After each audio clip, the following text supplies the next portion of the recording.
After all these years, we have Sakura, Sasuke, and Naruto finally reunite. Team 7 is finally back after all these years, since the start of Naruto, have they finally reunited one last time to take on the biggest foe of all of them, the Ten-Tail Beast, Juby. Fucking crazy episode of just tons of moments just happening in this episode of Shippuden. Like, definitely you see at the start, like, the army trying to stop, like, the Biju bomb, and it was, like, trying to get them all to work together, so you get to see, like, all, teamwork working with that, like, they're pretty much, at this point, were, like, desperate just to even stop this thing. Like, they were just trying to make little tiny walls and shit, and they were just desperate. You even had to have B, who was struggling, and just the Edo Kages, when they arrived, just easily, like, Minato just easily transports that bomb just to a sea like that. And it's like, they just easily, from what the army's been struggling, 4 people were just able to seal, like, pretty much, or they even halt its movements just like that. It was just like, oh, 4 Kages just easily, and it just shows how powerful these guys are compared to, like, just the normal scrubs that you get. It's like, these 4 Kages, like, equal more than what this army's worth. That's how fucking bad it is.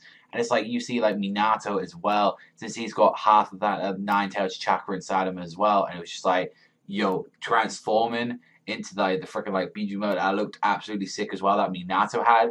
It was kind of a little bit underplayed with Naruto and Minato. I thought it'd be a lot more, like, an emotional moment in the actual, like, when they reunite in the manga. But I was like, oh, no, you're right on time, Dad. I thought you said, we had some heart-filled moment with these two. But I was like, I guess, all the freaking, like, all the, like, lovey-dovey squishy stuff, father-son moments after the war, I guess, like, and you just see his, like, fucking Madara coming down on us and going, Hashirama, like that. And it was just, like, a fucking comedy thing. He's like, I'll deal with you later. First, I've got to stop this thing. It was like, and Madara was like, what? He's like, he's the same as usual. And it's like, it looked like Madara was pouting a bit. It was like, I don't want to fight you, bugger. Like, he's so silly when it comes to fucking Hashirama. And it's like, never mind him trying to actually, stop the Ten-Tails or something like that, because, they're sealing him, and, you might want to actually take care of, like, the Kages right now. He's, like, just there, just standing there. And I was like, what the fuck? We also did see a little bit with, Kakashi and Obito as well. He was still saying, the whole speech about, people, who leave their friends behind as scum and stuff. I really wanted to see a little bit more with Obito and Kakashi. I was really interested in that fight kicked off, but we didn't particularly see it. It was more focused on the war right now.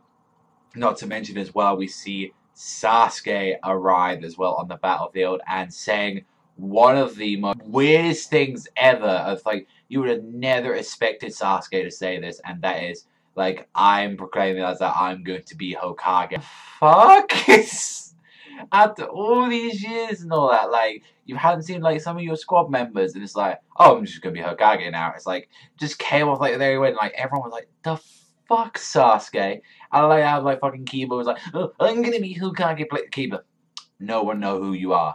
Please stop. No one knows who you are, nor does no one care about you at the moment. Like, you were cool in the start of Naruto, but Shippuden, no, you're just dead. You're gone. No one cares for you. You're like, honestly, if it was Kiba that died instead of Neji, I wouldn't have backed to that island. It was like, I wouldn't have backed it, because it's Kiba at the end of the day. It's fucking Kiba.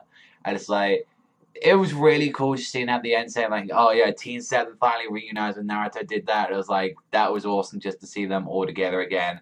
And it was like, Sakura's like, don't leave me behind. It's like, I'm one of the ones that got raised by the legendary signings. Like, I won't be left behind. It was so many fucking awesome moments in this episode and all that. I really did enjoy. Animation was like the only thing. It's like, this would have been a perfect episode of just craziness and just like huge moments if like the animation just was a little bit better. The animation was a bit fucking dog shit at certain parts, like especially when like Madara came down and for some reason he had a Rinnegan and a Sharingan. I don't know if he's trying to do the Obito roll or something, or he's just trying to fuck up with the animation, but apart from that, this was a fantastic episode. A fucking, like, 9 out of 10 sort of quality. This was really fucking good. Like, just so many fucking moments. Like, fucking, like, Hashirama now versus Madara probably gonna start soon. Like, they're already pretty much getting ready to seal up the Ten-Tails. Like, freaking Minato arriving, and also as well coming out with, like, a Biju form. And also as well, you see Sasuke arriving on the battlefield. So many fucking great moments, but that's all from me all. So thank you very much for watching as always. Remember, I'll see you guys next time. And remember, straight up.